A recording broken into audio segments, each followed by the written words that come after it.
그 어떤 제안도 받아들일 수 없습니다.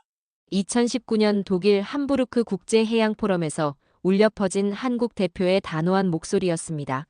전 세계 50개국 해양 전문가들이 모인 자리에서 독일 제약회사의 거액 제안을 거절한 순간이었죠.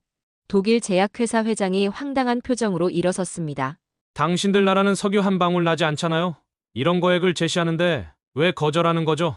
정신이 나간 겁니까? 회의장의 분위기가 싸늘해졌습니다. 하지만 한국 대표 김혜수 박사는 미소를 지으며 이렇게 답했습니다. 베르너 회장님, 우리에게는 석유보다 귀한 게 있습니다. 당신들이 천년 걸려도 만들 수 없는 자원이 있거든요. 뭐라고요? 그게 도대체 뭔데요? 김혜수 박사가 스크린에 한 장의 사진을 띄웠습니다. 검은 바다 위에 끝없이 펼쳐진 격자무늬였죠. 이겁니다. 당신들이 평생 이해하지 못할 한국의 진짜 자원 말이에요. 그 순간 회의장이 조용해졌습니다. 과연 한국이 가진 그 초특급 자원은 무엇이었을까요? 지금부터 전 세계가 부러워하는 대한민국의 숨겨진 보물 이야기를 시작합니다. 이 이야기를 듣고 나면 여러분은 한국을 완전히 다른 시각으로 보게 될 거예요. 저는 김혜수입니다. 한국해양수산개발원에서 50년간 바다를 연구해온 해양학자죠.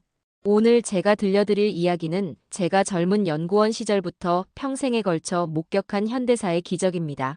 1960년 12월 15일 청와대 경제기획원 회의실에서 벌어진 일을 아시나요? 그날 한국의 운명이 결정됐거든요. 각하, 우리나라 1인당 국민소득이 79달러입니다. 경제기획원 장관의 차가운 보고가 회의실을 얼어붙게 만들었습니다. 참석자들의 얼굴이 하얗게 질렸어요. 아프리카 가나보다도 낮은 수치입니다. 세계 최빈국 수준이에요. 대통령의 표정이 굳어졌습니다. 그럼 우리는 뭘로 먹고 살아야 하나? 석유도 없고 철광석도 없고 천연가스도 없지 않나? 회의실이 무거운 침묵에 빠졌어요. 그때 한 사람이 조심스럽게 손을 들었습니다. 해양수산부 전신인 수산청의 젊은 공무원이었죠. 죄송합니다만 한 말씀 드려도 될까요? 모든 시선이 그에게 쏠렸습니다. 그의 목소리가 떨리고 있었지만 용기를 내어 말했어요. 각하, 우리에게는 바다가 있습니다. 순간 회의실이 조용해졌습니다. 어떤 사람은 피식 웃었어요. 삼면이 바다입니다. 동해, 서해, 남해가 모두 우리 것이에요. 이 바다를 길로 삼으면 세계 어디든 갈 수 있습니다. 기획위원 한 명이 비웃듯 말했습니다. 바다가 뭘 해준다고? 생선이나 잡자는 얘기야? 하지만 그 젊은 공무원은 포기하지 않았어요. 아닙니다. 바다는 세계로 향하는 고속도로입니다. 우리가 만든 물건을 전 세계에 팔 수 있고 필요한 자원은 전 세계에서 가져올 수 있어요. 그의 말에 대통령이 고개를 끄덕였습니다. 흥미로운 관점이군. 계속해보게. 육지는 막혀 있지만 바다는 열려 있습니다. 부산항을 키우고 조선업을 일으키면 우리도 해양 강국이 될 수 있어요. 그 젊은 공무원의 말이 역사를 바꿨습니다. 그로부터 60년이 지난 지금 한국의 수출입 물동량 99.7%가 바다를 통해 움직입니다. 세계에서 바다 의존도가 가장 높은 나라가 됐어요. 매일 아침 여러분이 마시는 커피 원두도 입고 있는 옷의 원단도 스마트폰의 부품도 모두 바다를 건너왔습니다.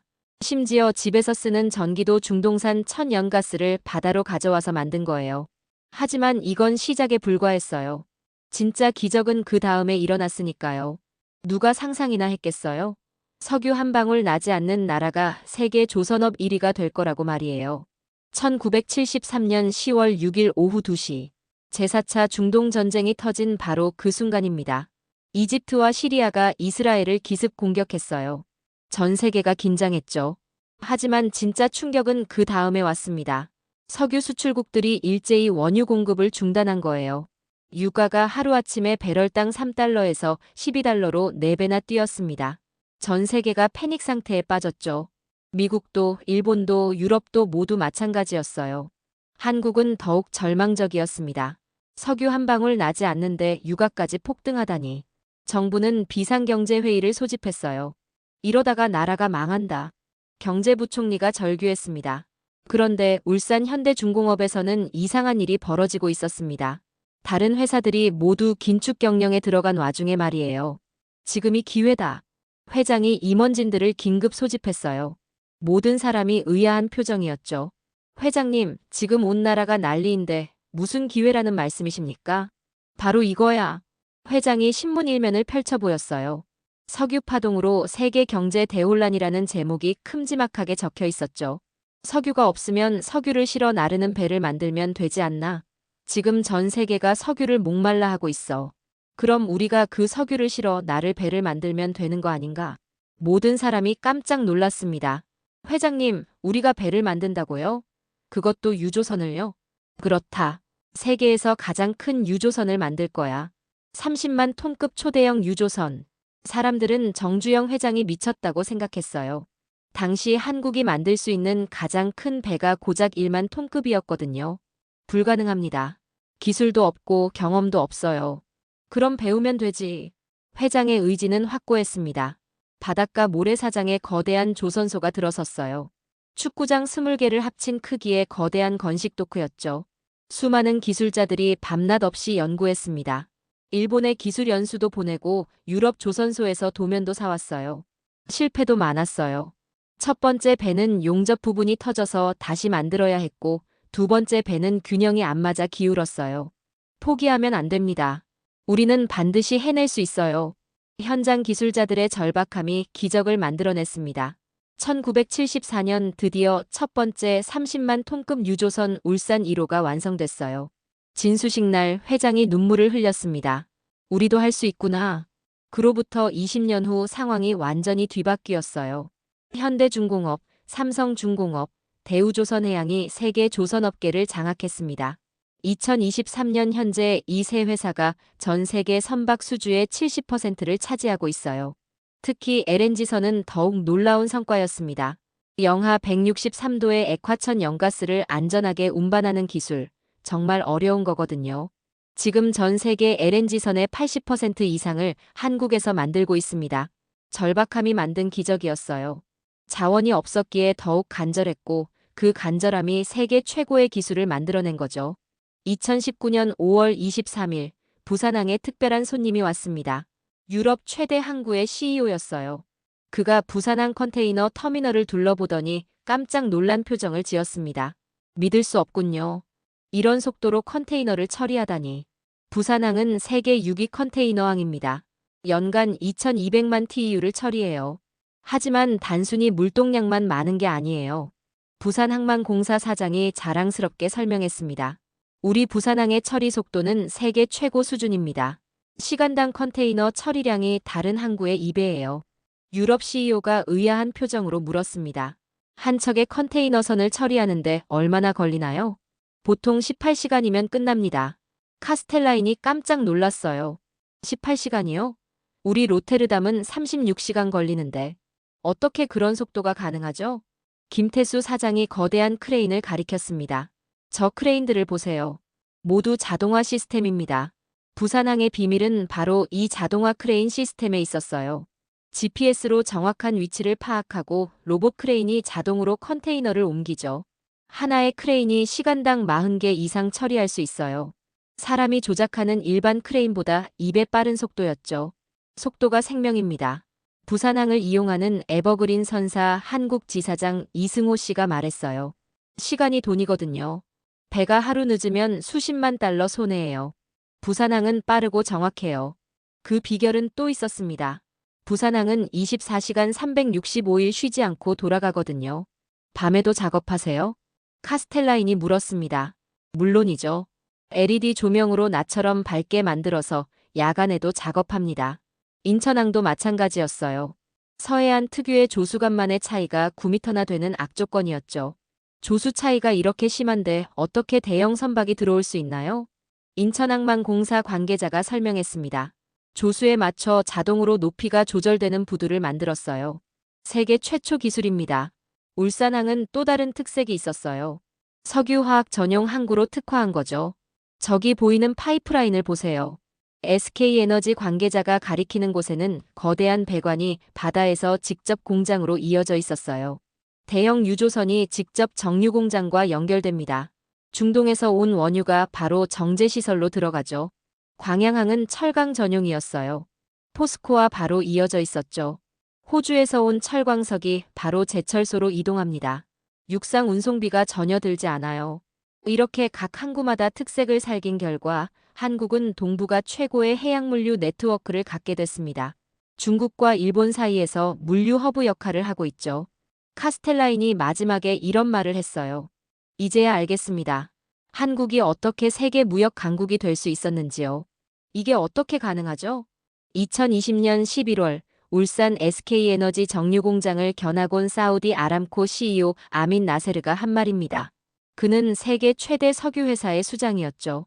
한국은 원유를 한 방울도 생산하지 않아요. 하지만 세계 5위 정유국입니다. 하루에 300만 배럴 이상을 정제할 수 있어요. 비밀이 뭡니까? 도대체 어떻게 원유 없는 나라가 정유 강국이 될 수 있죠? 나세르가 궁금해했습니다. SK에너지 최태원 회장이 창밖을 가리켰어요. 울산만의 정박한 초대형 유조선들이 보였죠. 바다입니다. 바로 저 바다가 비밀이에요. 바다요? 중동에서 대형 유조선으로 원유를 가져와서 바로 정제시설로 보냅니다. 육상 운송비가 전혀 들지 않아요. 나세르가 감탄했습니다. 30만 톤급 유조선이 직접 공장에 연결되는군요. 이런 시설은 처음 봅니다. 울산, 여수, 온산의 정유공장들은 모두 바닷가에 있어요. 초대형 유조선이 직접 접안할 수 있는 전용 부두를 갖고 있죠. 원유가 들어와서 휘발유, 경유, 항공유로 변신한 다음 다시 바다를 통해 전 세계로 나갑니다. 우리는 원유를 수입해서 석유 제품을 수출하는 나라가 됐어요. 정유업계 관계자가 자랑스럽게 말했습니다. 바다 없이는 불가능한 일이죠. 반도체도 마찬가지예요. 삼성전자 평택 캠퍼스에서 나온 반도체들이 어떻게 전 세계로 나갈까요? 평택에서 인천항까지는 불과 1시간 거리예요. 거기서 바로 컨테이너선에 실려 세계 각지로 향하죠. 반도체 제조에 필요한 웨이퍼는 일본에서, 특수가스는 독일에서, 화학물질은 미국에서 와요. 삼성전자 DS 부문 김기남 사장이 설명했습니다. 이 모든 원재료가 바다를 통해 한국으로 들어와서 최첨단 반도체로 변신한 다음 다시 바다를 통해 나가는 거예요. 반도체 한 웨이퍼의 무게는 몇 그램에 불과하지만 그걸 만들기 위한 장비와 원재료들은 엄청나게 무거워요. 이런 건 배로만 운반이 가능하죠. SK 하이닉스도 마찬가지였어요. 이천 공장에서 만든 메모리 반도체가 인천항을 거쳐 전 세계로 나가고 있었죠. 현재 한국은 세계 메모리 반도체 시장의 70% 이상을 점유하고 있어요. 이 모든 게 바다를 통한 효율적인 물류 덕분이었죠. 연결성과 물류 효율이 산업의 생명선이 된 거예요. 한국이 반도체와 정유 강국이 될 수 있었던 이유, 그건 바로 바다 때문이었습니다. 2019년 9월 15일 NASA 고다드 우주비행센터에서 한 연구원이 깜짝 놀랄 만한 발견을 했습니다. 이게 뭐지? 위성 사진을 분석하던 에밀리 스콧 박사가 컴퓨터 화면을 뚫어져라 쳐다봤어요. 기후변화 연구의 세계적 권위자인 그녀였지만 이런 건 처음 봤거든요. 한국 완도 앞바다에 거대한 검은 격자 무늬가 찍혀 있었어요. 마치 바다 위에 거대한 체스판을 깔아놓은 것 같았죠. 혹시 군사시설인가? 아니면 오염물질? 동료 연구원들도 모두 목을 길게 빼고 화면을 들여다봤어요. 크기가 어마어마해. 수십 킬로미터에 걸쳐 있어. NASA는 급하게 조사팀을 꾸렸어요. 에밀리 박사가 팀장을 맡았죠. 일단 이게 뭔지부터 알아봅시다. 한국에 문의한 결과 놀라운 답변이 돌아왔어요. 김양식장입니다. 김양식장이요? 네, 김이라는 해조류를 기르는 시설이에요. 에밀리 박사는 더욱 의아했어요. 해조류가 이렇게 대규모로. 그리고 며칠 후 더욱 놀라운 사실을 발견했습니다. 이 김양식장들이 엄청난 양의 이산화탄소를 흡수하고 있습니다. 나사의 탄소 측정 위성이 포착한 데이터였어요.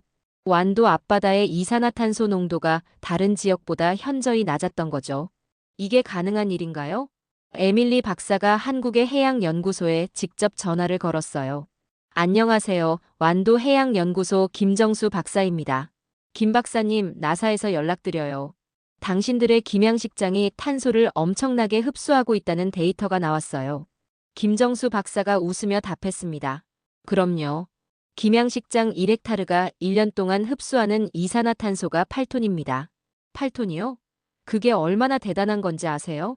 소나무 숲보다 5배나 효율적이에요. 에밀리 박사는 충격을 받았어요. 그녀가 수년간 연구해온 최첨단 탄소 포집 기술보다 효율이 높았거든요. 더 놀라운 건 성장 속도였어요. 소나무는 30년 걸려 자라지만 김은 50일이면 수확할 수 있습니다. 1년에 6번까지 재배 가능해요. 전국의 김양식장 면적을 계산해 보니 연간 수십만 톤의 이산화탄소를 흡수하고 있었습니다. 이건 산림보다 빠른 성장과 높은 흡수율을 가진 엄청난 환경 자산이었어요. 이걸 블루카본이라고 부르죠.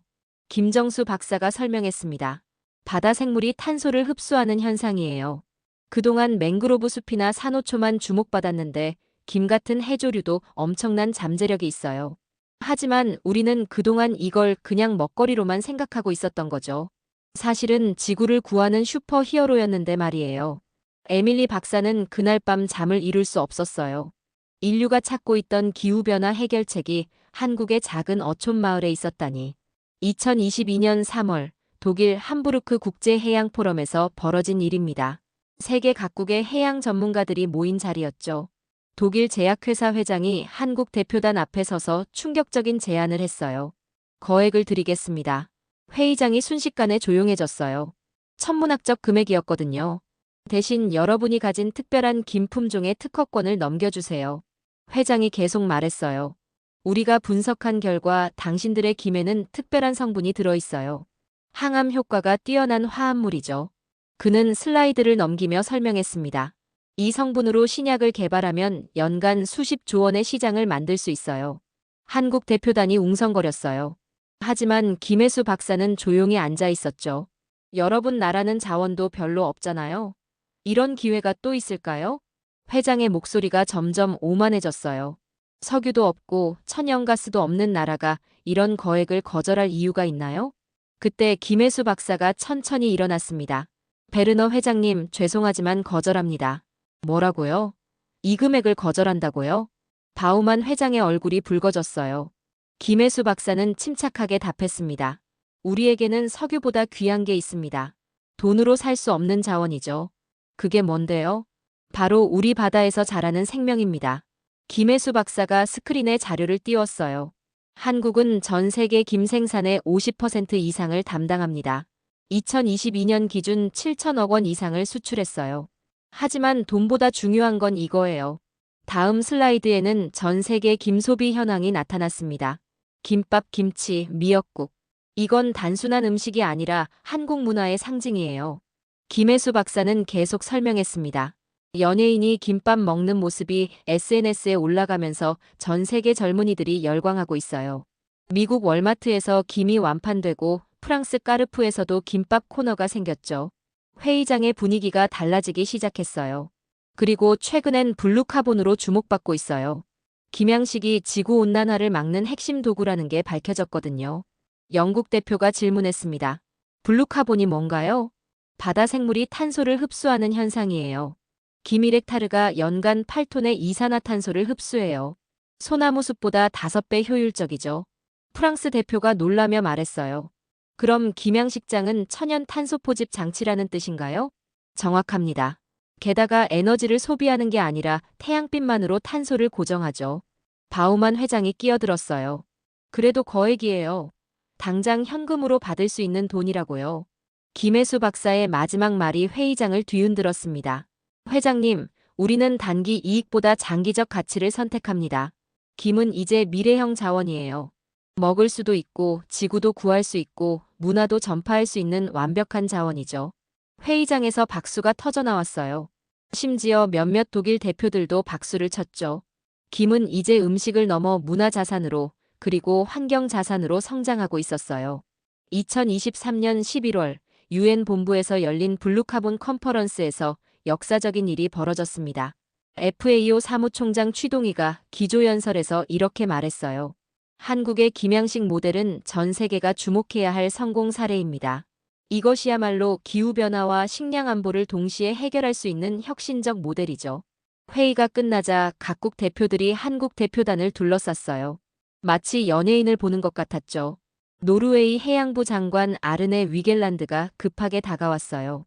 한국은 어떻게 이렇게 안정적인 김 생산이 가능한가요? 우리 노르웨이도 긴 해안선을 가지고 있는데 배워보고 싶어요. 미국 NOAA 국장 릭 스필라드도 적극적이었어요. 캘리포니아와 메인주에서 한국 기술자들을 초청하고 싶어요. 언제 가능하신가요? 일본 수산청 장관도 나서서 말했어요. 사실 우리는 이미 한국 김양식 기법을 벤치마킹하고 있어요. 정말 놀라운 기술이더군요. 인도네시아 해양수산부 장관 사쿠루 디안 하키키가 가장 구체적이었습니다. 우리나라는 1만 7천 개의 섬을 가지고 있어요. 김양식을 도입하면 어민 소득도 높이고 환경도 보호할 수 있을 것 같아요. 꼭 기술 전수를 받고 싶습니다. 필리핀 대표도 손을 들었어요. 우리도 마찬가지예요. 7천 개가 넘는 섬이 있거든요. 심지어 아프리카 국가들까지 관심을 보였어요. 가나 수산부 장관이 말했어요. 서아프리카 연안에서도 김양식이 가능할까요? 우리 어민들에게 새로운 소득원이 될 수 있을 텐데요. 유엔 환경계획에서는 한국을 모범 사례로 선정했습니다. 한국형 블루카본 모델이라는 용어까지 만들어졌어요.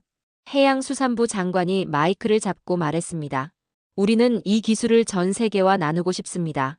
해조류 양식 기술 해외 협력 프로그램을 만들어서 개발도상국에 무상으로 기술을 전수하겠어요. 회의장에서 환호성이 터져나왔어요. 그 다음 주부터 한국은 정말 바빠졌어요. 각국에서 연수단이 몰려들기 시작한 거죠.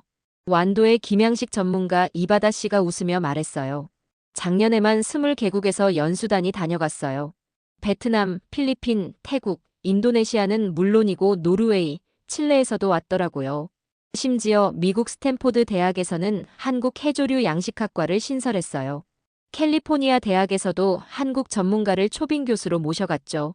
이제 한국은 단순히 김을 생산하는 나라가 아니라 해조류 양식 기술을 선도하는 국가가 됐어요. 전 세계 바다를 더 건강하게 만드는 선도 국가로 발돋움하고 있었습니다. 2024년 들어서는 더욱 놀라운 일이 벌어졌어요. 유럽연합이 김양식 프로젝트에 10억 유로를 투자하겠다고 발표한 거죠. 한국의 기술과 경험을 바탕으로 지중해 연안 국가들의 김양식을 도입하겠다는 계획이었어요. 그로부터 6개월 후 2024년 1월 스위스 다보스 포럼에서 김혜수 박사는 생애 가장 중요한 발표를 했습니다. 존경하는 세계 지도자 여러분, 저는 이제 한국의 진짜 자원이 무엇인지 말씀드리겠습니다. 전 세계 정상들이 귀를 기울였어요. 각국 대통령과 총리들이 모두 참석한 자리였죠. 여러분은 한국이 어떻게 세계 10대 경제 강국이 될 수 있었는지 궁금하셨을 겁니다. 석유도 없고 천연가스도 없는 나라가 말이에요. 김혜수 박사가 스크린에 한 장의 사진을 띄웠어요. 73세 이바다 할아버지가 새벽 바다에서 김을 수확하는 모습이었습니다. 답은 바로 여기 있습니다. 사람이었어요. 회의장이 조용해졌어요. 한국은 1960년대부터 GDP의 5% 이상을 교육에 투자했습니다. 60년 동안 한 번도 멈추지 않았어요. 김혜수 박사는 계속 설명했습니다. 배워야 산다는 마음가짐이 온 국민에게 있었죠. 조선소에서 일하는 용접공도 밤에는 기술학원에 다녔어요. 항만 노동자도 물류관리사 자격증을 땄고요. 현대중공업 1세대 기술자 박철수 씨의 증언 영상이 나왔습니다. 우리는 배를 만드는 법을 아무도 몰랐어요. 그래서 더 열심히 공부했죠. 일본 조선소에 연수도 가고 유럽 기술자들한테도 배웠어요. 밤새 용접 연습하고 주말에는 도서관에서 기술 서적 읽고 그렇게 10년을 보냈어요. 그 배움의 열정이 기술 혁신으로 이어졌어요. 모방에서 시작해서 개선을 거쳐 창조에 이르렀죠. 지금은 우리가 다른 나라의 기술을 가르쳐주는 입장이 됐어요. 김혜수 박사가 감격스러운 표정으로 말했습니다. 김양식장에서 일하는 어민들도 이제는 탄소 배출권 거래를 공부하고 있어요. 단순히 김을 기르는 게 아니라 지구 환경을 생각하며 양식한다는 자부심을 가지고 있죠. 완도 어민 이바다 할아버지의 인터뷰 영상이 나왔어요. 처음엔 그냥 생계를 위해 김을 길렀어요. 그런데 지금은 지구를 구하는 일을 하고 있다니까요. 정말 자랑스러워요. 우리 손자가 깨끗한 바다에서 살 수 있게 하는 일이잖아요. 김혜수 박사는 마지막으로 이렇게 말했습니다. 결국 한국은 자원을 캐낸 것이 아니라 자원의 가치를 새롭게 정의한 나라입니다. 없는 것을 한탄하는 대신 있는 것의 가능성을 발견했어요. 바다와 사람이라는 자원으로 말이죠. 한국형 블루카본 모델은 자연과 기술과 문화가 융합된 지속 가능한 성장 모델이에요. 이제 전 세계 신개국이 이 모델을 도입하고 있어요. 연간 5억 톤의 이산화탄소를 추가로 흡수할 수 있게 됐죠. 회의장 전체가 기립박수로 가득 찼어요. 10분간 박수가 멈추지 않았죠.